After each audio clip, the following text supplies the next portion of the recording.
There it is, all painted. This is actual paint, not primer.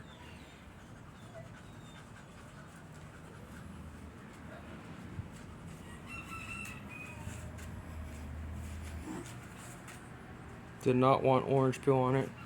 I wanted a nice gloss on the finish. No runs. Not sure if you could tell, but there's no runs.